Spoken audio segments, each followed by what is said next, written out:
नमस्कार प्यारे बच्चों, आज हम देख रहे हैं संस्कृत का द्वितीय पाठस्य नाम बिलस्य वाणी न कदापि मे श्रुता। मैंने आपको पहले पीडीएफ शेयर किया था और एक ऑडियो भी शेयर किया था। मैं उम्मीद करता हूँ आपने पढ़ा होगा तो कुछ आपको समझ में आएगा। अब हम इसको समझने का प्रयास करते हैं। सबसे पहले पाठ का परिचय, पाठस्य परिचय। प्रस्तुत पाठः पंचतंत्रमिति सुप्रसिद्धस्य कथा संस्कृत कथा ग्रंथस्य तृतीय तंत्रात् काकोलुकीयम् इत्यस्मात् संकलितः अस्ति। पंचतंत्रस्य लेखकः विष्णु शर्मा अस्ति। अस्मिन् ग्रन्थे पञ्चखण्डाः सन्ति। एते खण्डा एव तन्त्राणि इति उच्यन्ते। अयं ग्रन्थः गद्यपद्य ग्रन्थः अस्ति। ग्रंथस्य कथानां पात्राणि मुख्यतः पशु पक्षिणः सन्ति। तो ये परिचय आपने पीडीएफ में भी देखा होगा, ये सब हिंदी में दिया हुआ, उसको यहाँ संस्कृत में बताया गया। तो पंचतंत्र के बारे में हमने पहले भी पढ़ा था। तो पंचतंत्र जिसमें 5 तंत्र हैं, और ये कक्षा 7वीं में भी हमने इस तंत्र की बात की थी, पंचतंत्र की बात की थी। विष्णु शर्मा के द्वारा लिखा हुआ गद्य पद्य ग्रंथ है ये, यानी कि इसमें गद्य भी है पद्य भी है, यानी कि श्लोक भी है और सामान्यतः कहानियां भी हैं। तो इसके पशु पक्षी ही मुख्यतः पात्र होते हैं। पढ़ते हैं इस पाठ को। द्वितीय पाठ है बिलस्य वाणी न कदापि मे श्रुता। अव्यय प्रयोग है, तो इस पाठ में अव्यय प्रयोग है, देखिए इनको पढ़ते हैं। पहले हम कस्मिंश्चित् वने खरनखरः नाम सिंहः प्रतिवसति स्म। सः कदाचित् इतस्ततः परिभ्रमन् क्षुधार्तः न किञ्चिदपि आहारं प्राप्तवान्। ततः सूर्यास्त समये एकां महतीं गुहां दृष्ट्वा सः अचिन्तयत्, नूनम् एतस्यां गुहायां रात्रौ कोऽपि जीवः आगच्छति, अतः अत्रैव निगूढो भूत्वा तिष्ठामि इति। एतस्मिन् अनन्तरे गुहायाः स्वामी दधिपुच्छः नाम शृगालः समागच्छत्। सः च यावत् पश्यति तावत् सिंहपदपद्धती गुहायां प्रविष्टा दृश्यते, न च बहिरागता। शृगालः अचिन्तयत्, अहो विनष्टो अस्मि, नूनम् अस्मिन् बिले सिंहः अस्ति इति तर्कयामि, तत् किं करवाणि। एवं विचिन्त्य दूरस्थः रवं कर्तुम् आरब्धः। भो बिल, किं न स्मरसि यन्मया त्वया सह समयः कृतो अस्ति, यत् यदाहं बाह्यतः प्रत्यागमिष्यामि तदा त्वं माम् आकारयिष्यसि। यदि त्वं मां न आह्वयसि तर्हि अहं द्वितीयं बिलं यास्यामि इति। अथ एतत् श्रुत्वा सिंहः अचिन्तयत्, नूनम् एषा गुहा स्वामिनः सदा समावाहनं करोति, परन्तु मद्भयात् न किञ्चित् वदति। अथवा सद्विदम् उच्यते, भयसंत्रस्तमनसां हस्तपादादिकाः क्रियाः प्रवर्तन्ते, न वाणी च वेपथुश्च अधिको भवेत्। तद् अहम् अस्य आह्वानं करोमि, एवं सः बिले प्रविश्य मे भोज्यं भविष्यति। इत्थं विचार्य सिंहः सहसा शृगालस्य आह्वानम् अकरोत्। सिंहस्य उच्च गर्जन प्रतिध्वनिना सा गुहा उच्चैः शृगालम् आह्वयत्।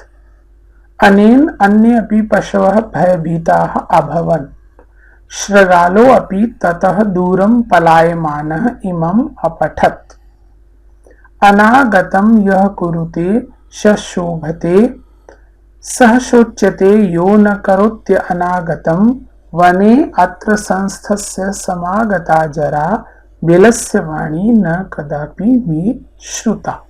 तो ये कथा अभी हमने पढ़ी है। अब हम इसको समझने का प्रयास करते हैं। इस वीडियो को देख करके, सुन करके आपने और देख करके इस कहानी को पढ़ना, बहुत अच्छे से सीख लेना, क्योंकि पढ़ना बहुत जरूरी है और शुद्ध पढ़ना, तरीके से पढ़ना आना चाहिए हमको। तो इस वीडियो को बार बार देखिए, सुनिए, इसको समझिए।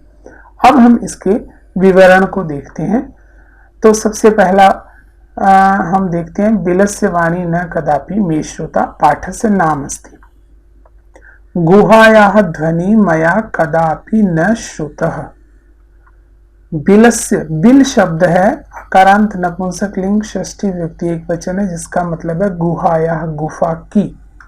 वाणी, वाणी अकारांत स्त्रीलिंग शब्द है। ध्वनि शब्द न अव्यय पद है। ये इस पाठ में हमने देखा कि अव्यय पद समझने तो न, अपि, च, किम, है ना, बहुत सारे आएंगे आगे भी।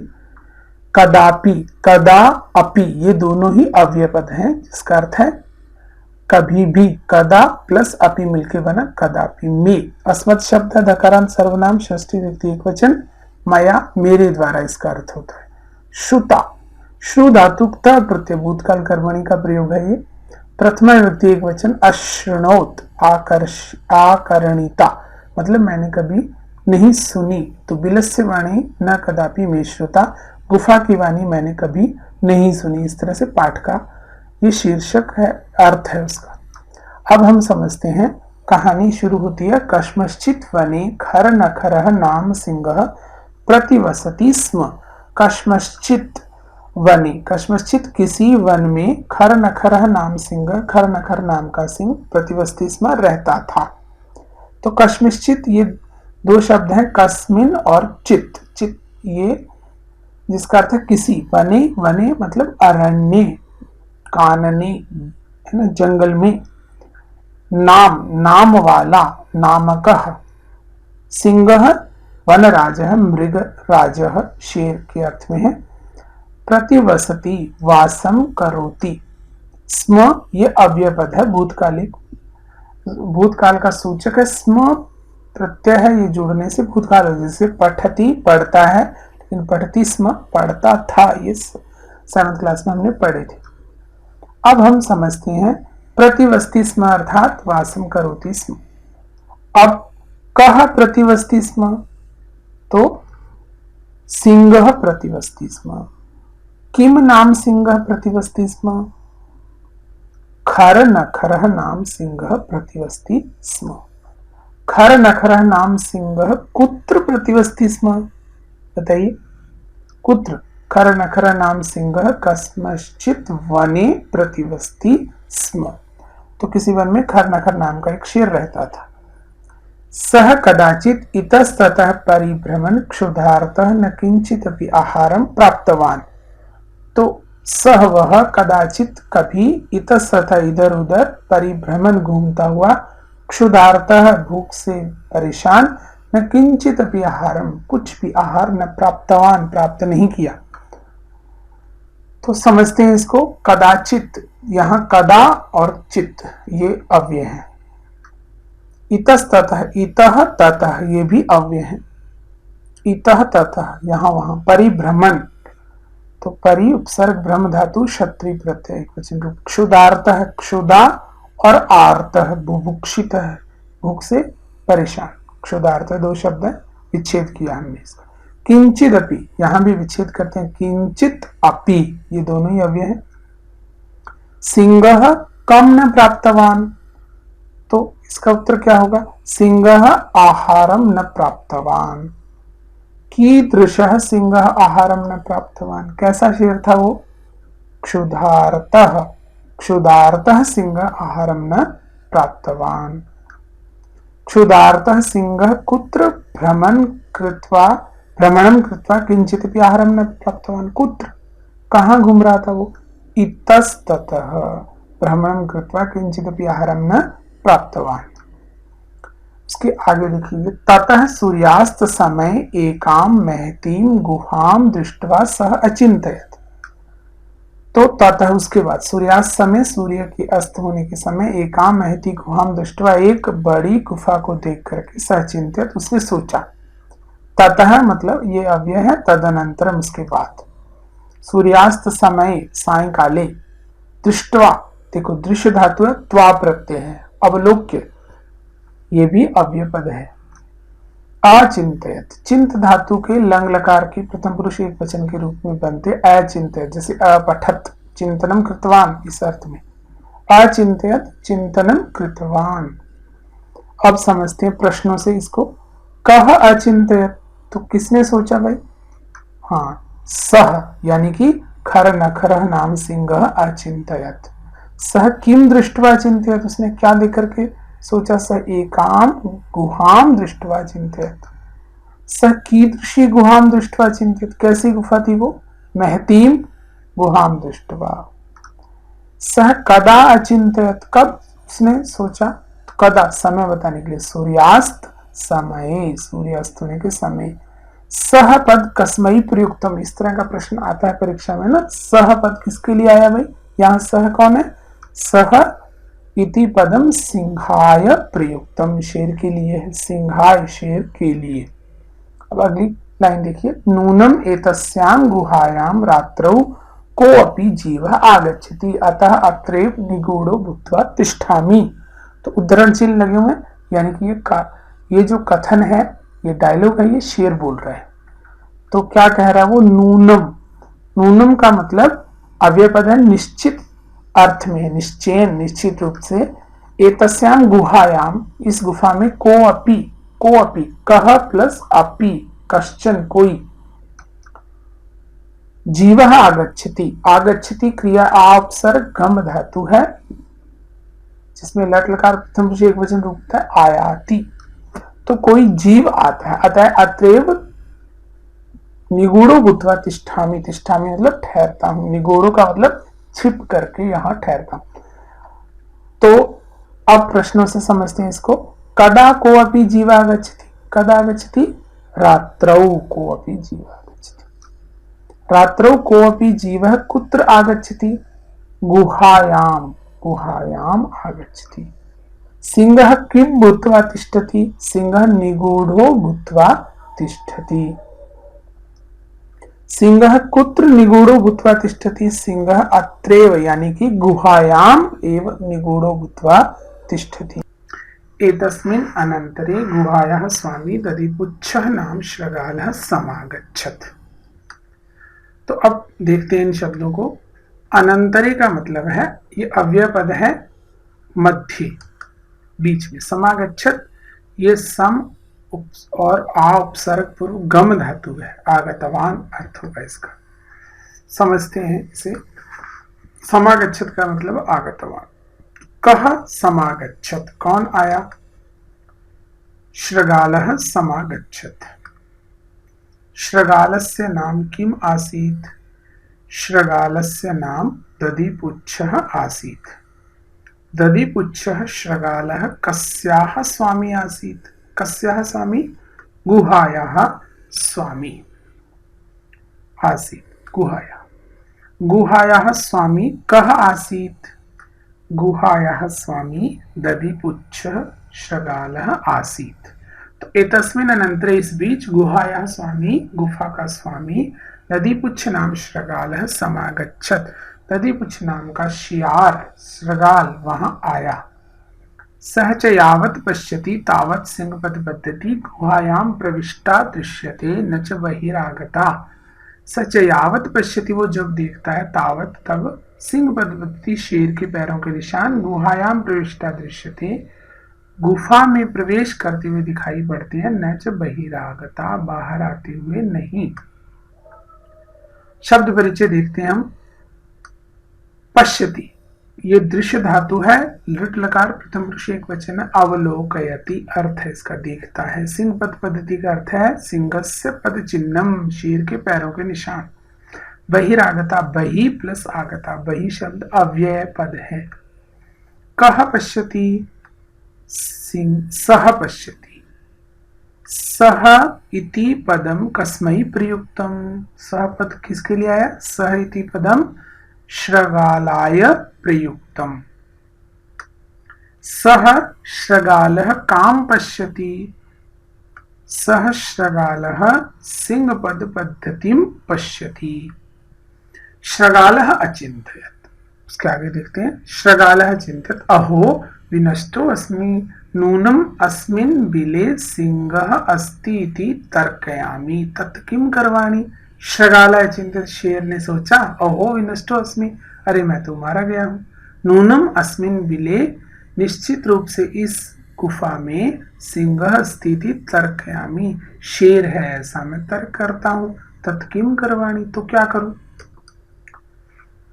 तो देखते हैं, विनष्टो अस्मि, विनष्ट और अस्मि दो शब्द है। विनष्ट मतलब नष्ट हो गया हूं, अस्मि हूं। नूनम ये भी अव्यय पद है। निश्चयेन पहले भी आया था। बिले गुहायाम तर्कयामी क्रियापद है। चिंतयामी विचारयामी। करवाणी क्री धातु लोट लकार का उत्तम पुरुष एक वचन रूप करोमी इस अर्थ में। समझते हैं इसको। अचिंतित, चिंतितवान, क्या सोचा। कहा चिंतित, किसने सोचा ये सब। श्रगाल अचिंतित। श्रगाल किम अचिंतित, श्यार ने क्या सोचा। श्रगाल चिंतित अहो विनष्टो अस्मि। श्रगाल किमर्थम विनष्टः जातः। श्रगालस्य बिले सिंह अस्ति अतः स विनष्टः जातः। तो शियार के बिल में सिंह है ऐसा सोच के मानो वो नष्ट ही हो गया। एवं विचिन्त्य दूरस्थः रवं कर्तुम आरब्धः। भो बिल किम न स्वर्षि यन् मया त्वया सह समयः कृतो अस्ति यद् यदाहं बाह्यतः प्रत्यागमिष्यामि तदा त्वं माम आकारयिष्यसि। तो एवं विचिन्त्य ऐसा सोचकर कि दूर स्थित होकर के रवम कर्तुम आरब्ध। रवम मतलब शोर कर्तुम आरब्ध, करना प्रारंभ किया। क्या कर रहा है शोर। भो बिल हे गुफा किम न स्मरसी, क्या नहीं याद करती हो। या मया कि मेरे द्वारा त्वया सह तुम्हारे साथ समय कृतो अस्ति, समय शर्त रखी हुई है, समझौता किया हुआ है। यदा हम कि मैं जब बाह्यतः बाहर से प्रत्यागमिष्यामि लौटता हूं तदा त्वम माम आकारयिष्यसि, तो तुम मुझे बुलाओगी। विचिन्त्य विउपसर्ग चिंत धातु ल्यप प्रत्यय विचार है इस अर्थ में। कर्तुम क्री धातु में तुमुन प्रत्यय करणार्थम करणाय। सह अव्यय पद है, साकम अर्थ होगा इसका। समय का मतलब नियम। कृतो अस्ति कृतः कृतः अस्ति। यदाहम यदा अहम, यदा अव्यय पद है। यस्मिन समय प्रत्यागमिष्यामि प्रति और उपसर्ग है। गम धातु लट लकार का रूप है। मध्यम पुरुष एक वचन। अब देखिए ये शेर को देख, पैरों के निशान को देख करके वो तुरंत सोचता है कि इसका उपाय यही है, और वो जोर जोर से बिल को मानो आवाज दे रहा है और कह रहा है कि मैंने, क्या तुम भूल गए हो कि जब मैं आऊंगा हमने ऐसा नियम बनाया है कि जब मैं बाहर से लौटूंगा तो तुम मुझे बुलाओगी, अगर नहीं बुलाओगी तो मैं नहीं आऊंगा, है ना। तो अब समझते हैं इसको। श्रगाल किम कर्तुम आरब्ध, रवम कर्तुम आरब्ध, आरब्धवान। श्रगालेन केन सह समय कृत अस्ति, उसने कहा ना यन मया त्वया सह, तो त्वया मतलब बिलेन सह, तुम्हारे साथ। वो किसको बोल रहा है, बिल को। तो बिलेन सह बिलम कम आकारयिष्यति, बिल है वो किसको बुलाएगा, बिल माम अर्थात श्रगालम आकारयिष्यति। उसके आगे यदि त्वम माम न आव्यसि तरहि अहम द्वितीयम बिलम यास्यामि इति। यदि त्वम माम तुम मुझे न आव्यसी नहीं बुलाओगे, तरही तो अहम द्वितीय बिलम यास्यामि, मैं दूसरे बिल में चला जाऊंगा, दूसरी गुफा में चला जाऊंगा। इति ऐसा। तरही अव्यय पद है। तरी का मतलब तो। द्वितीयम का मतलब द्वितीय दूसरा अन्य। यास्यामि या धातु है। गमिष्यामि दोनों एक ही अर्थ वाली क्रियाएं हैं। तो आव्यसी आह्वानम करोषि। कह न आव्यसी गुहा न आव्यति। कह न आव्यति गुहा न आव्यति। गुहा कम न आव्यति, गुहा माम अर्थात श्रगालम न आव्यति। कह यास्यति कौन चला जाएगा, श्रगाल यास्यति। श्रगाल कुत्र यास्यति, श्रगाल द्वितीयम बिलम यास्यति। अथ एतत् श्रुत्वा सिंहः अचिन्त्यत् नूनम् एषा गुहा स्वामिनः सदा समावाहनं करोति।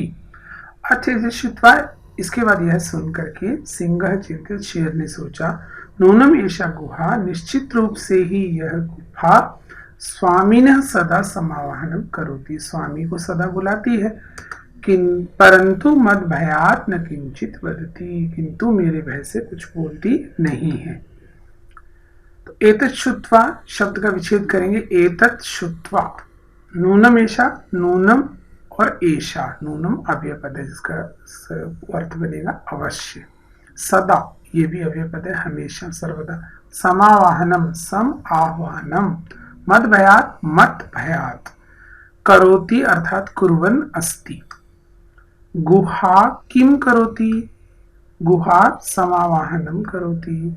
गुहा कस्य समावाहनम करोति, गुहा स्वामिनः समावाहनम करोति। गुहा स्वामिनः कदा समावाहनम करोति, कदा, देखो ऊपर लिखा हुआ है स्वामिनः सदा समावाहनम करोति, सदा समावाहनम करोति। गुहा किम न वदति, गुहा किंचित अपि न वदति। अथवा साद्विदम उच्यते। भय संत्रस्त मनसाम हस्तपादादिकाः क्रियाः प्रवर्तन्ते, न वाणी च व्यापतुश्च अधिको भवेत्। पद छेद करेंगे। भय संत्रस्त मनसाम हस्तपादादिकाः क्रियाः प्रवर्तन्ते, न वाणी च व्यापतुश्च अधिकः भवेत्। इसका अन्वय देखते हैं। भय संत्रस्त मनसाम हस्तपादादिकाः क्रियाः वाणी च न च प्रवर्तन्ते, व्यापतुश्च अधिकः भवेत्। अथवा, ये अव्यय पद है, साध विकल्प अर्थ में होता है। साध्विदम, साधु और इदम, इकारांत ई ऊ के स्थान पर य हो गया है, साध्विदम, व हो जाता, ऊ को व हो जाता, यण संधि है ये। उच्यते, उच्यते वच धातु है, इसका अर्थ है कथ्यते। अब हम इसके शब्दों के परिचय को देखते हैं।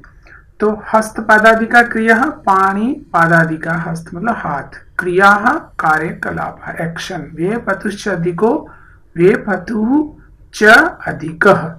वे पतु का अर्थ शब्द है कंपनम, वे पतु का अर्थ है कंपन। भवेत क्रियापद है, भू धातु विद्रिंग लकार में स्यात् अर्थ होता है। तो इसका अर्थ समझते हैं। भय कारणात् त्रस्त चेतसां पाणी पादादिकाः कार्यकलापाः न भवन्ति, अपि च मुखात् शब्दा न निस्सरन्ति, एवंच तेषां कंपनम अपि अधिकम भवति। अर्थात डरे हुए लोगों के हाथ पैर और वाणी कार्य नहीं करते और शरीर डर के कारण बहुत अधिक कांपने लगता है।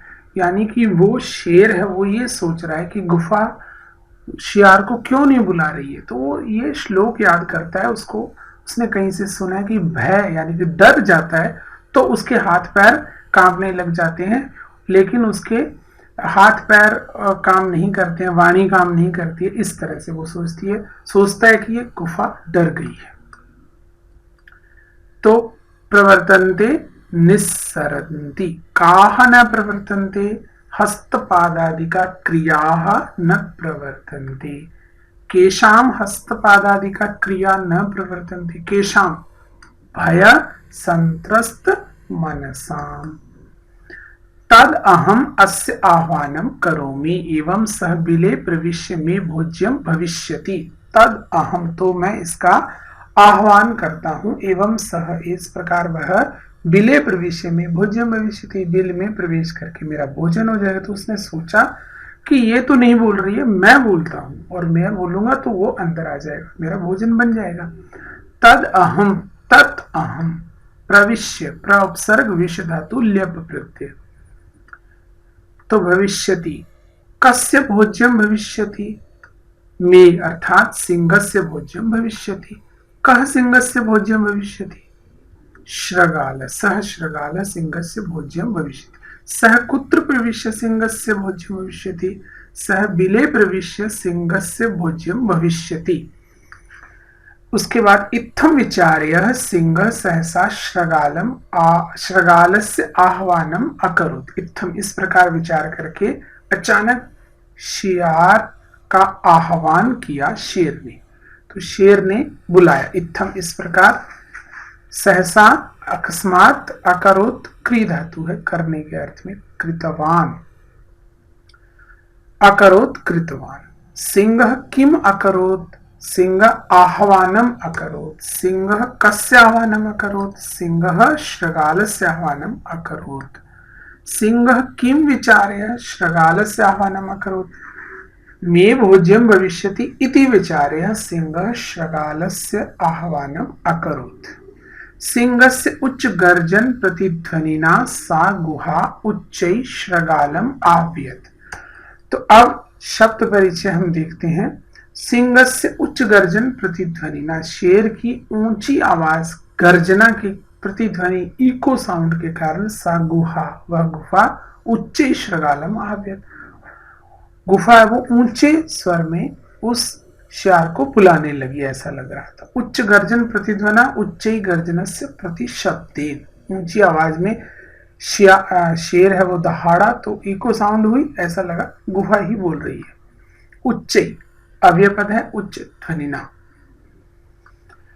अब समझते हैं का आह्व्यत, किसने आह्वान किया, सा गुहा आव्यत। सा गुहा कम आव्यत, सा गुहा शृगालम आव्यत। सा गुहा शृगालम कथम आव्यत, सा गुहा उच्चै शृगालम आव्यत। कस्य उच्च गर्जन प्रतिध्वना सा गुहा उच्चै शृगालम आव्यत, कस्य, तो सिंहस्य उच्च गर्जन प्रतिध्वना सा गुहा उच्चै शृगालम आव्यत। अनेन अन्ये अपि पशवः भयभीताः अभवन्, शृगालो अपि ततः दूरं पलायमानः इमम् अपठत्। तो अनेन अन्य अपि पशवः, इससे अन्य भी पशु भयभीताः अभवन्, भयभीत हो गए। शृगालो अपि ततः दूरं पलायमानः, शियार भी वहां से दूर भाग गया, पलायमानः चला दौड़ता हुआ, इमम् अपठत् यह पढ़ता हुआ। तो पशवः कीदृशाः आसन्, पशवः भयभीताः आसन्। पशवः केन भयभीताः अभवन्, सिंहस्य गर्जन ध्वनिना। कः अपठत्, शृगालः अपठत्। कीदृशः शृगालः इमं श्लोकम् अपठत्, पलायमानः शृगालः। कुत्र पलायमानः स श्लोकम् अपठत्, दूरं पलायमानः स श्लोकम् अपठत्। तो क्या श्लोक है वो, अनागतम यः कुरुते शशोभते स शोच्यते यो न करोत्यनागतम, वने अत्र संस्थस्य समागता जरा बिलस्य वाणी न कदापि मे श्रुता। अनागतम यः कुरुते सह शोभते सह शोच्यते यो न करोत्यनागतम, वने अत्र संस्थस्य समागता जरा बिलस्य वाणी न कदापि मे श्रुता। अनागतम यह कुरुते सह शोभते सह सोच्यते यह न करोति अनागतम, वने अत्र संस्थस्य समागता जरा बिलस्य वाणी न कदापि मे श्रुता। अन्वय देखते हैं इसका। यह अनागतम कुरुते सह शोभते, यह अनागतम न करोति सह सोच्यते, अत्र वने संस्थस्य जरा समागता कदापि मे बिलस्य वाणी न श्रुता। तो अनागतम का मतलब विच्छेद करते हैं, न आगतम। शब्द परिचय देखते हैं। वने अत्र, वने अत्र, समागता, सम उपसर्ग आ और उपसर्ग है गम धातु के साथ त प्रत्यय जोड़ने से बना जरा। जरा का मतलब है वृद्धता, बुढ़ापा। मे अर्थात माया। अब इसको समझने के लिए कुछ प्रश्न। यह विचार्य कार्यम करोति सह कीदृश भवति, सह शोभायमानः भवति। यह अनागतम कार्यम न करोति सह कीदृश भवति, सह दुखितः भवति। यह अनागतम कार्यम न करोति सह दुखितः भवति। समागता अर्थात आगच्छत्।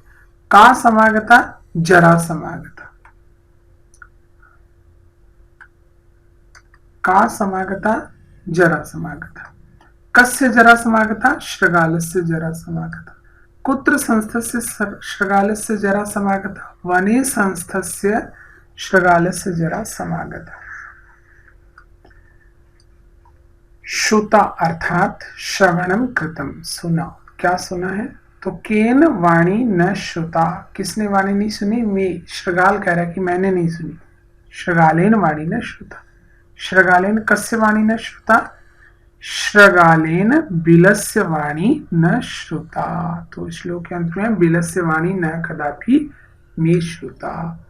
तो इसका अर्थ हम समझते हैं, अनागतम यह कुरुते सह शोभते, यानी कि जो प्राणी आने वाली विपत्ति को दूर करने का उपाय करता है वह शोभायमान होता है, वही शोभायमान होता है। अनागतम आने वाली विपत्ति है, उसको जब वो उसके बारे में सोचता है तो शोभायमान होता है, सब उसकी प्रशंसा करते हैं। सह सोचते यह न करोति अनागतम, जो आने वाली विपत्ति को दूर करने का उपाय नहीं करता वह चिंतनीय होता है, अर्थात उसे कष्ट उठाने पड़ते हैं। वने अत्र संसस्य समागता जरा, यानी कि वन में रहते हुए बुढ़ापा आ गया, इस वन में रहते हुए मुझे बुढ़ापा आ गया है। बिलस्य वाणी न कदापि मे श्रुता, परंतु मैंने कभी भी गुफा की वाणी नहीं सुनी है। ये इसका अर्थ हुआ। तो ये थी हमारी कथा। अब हम इस पाठ के इस भाग के गृह कार्य को देखते हैं। तो गृह कार्य में आपने सबसे पहला करना है शब्द परिचय लिखा। तो पाठ को पढ़ते समय मैंने कुछ शब्दों को बताया, हालांकि वो थोड़े ज्यादा है, लेकिन फिर भी लिखिएगा उसको, वो बहुत काम किया, उससे पाठ आपको तुरंत समझ में आएगा। दूसरा है शब्दार्थान लेखन। तो पीडीएफ मैंने शेयर किया था, दोबारा कर देता हूँ, उसके देख करके शब्दार्थ लिख लीजिए, जैसे हमारे पाठ में से लिखते हैं शब्दार्थ। तीसरा है अभ्यास प्रश्नाल लिखत, अभ्यास प्रश्नों को लिख लीजिए, उत्तर फिर मैं बताऊंगा कैसे लिखने, लेकिन अभी प्रश्न लिख लीजिएगा। पाठात चित्वा अव्यय पदानि लिखत, तो पाठ से चुन करके अव्यय पद लिखने हैं। पाठ को अभी आपने वीडियो में देखा, बार बीच बीच में मैं बता रहा था कि आपको ये अव्यय पद है, ये अव्यय, और भी आप देखिएगा। पाठ के पीडीएफ को देखिए, पीछे भी कुछ योग्यता विस्तार में दिएगा, उसको भी देखेंगे तो आपको बहुत सारे मिल जाएंगे। वहां से देख करके आप अव्यय पद है वो लिखिएगा। इतना काम करके शेयर कीजिएगा। आप सबका बहुत बहुत धन्यवाद।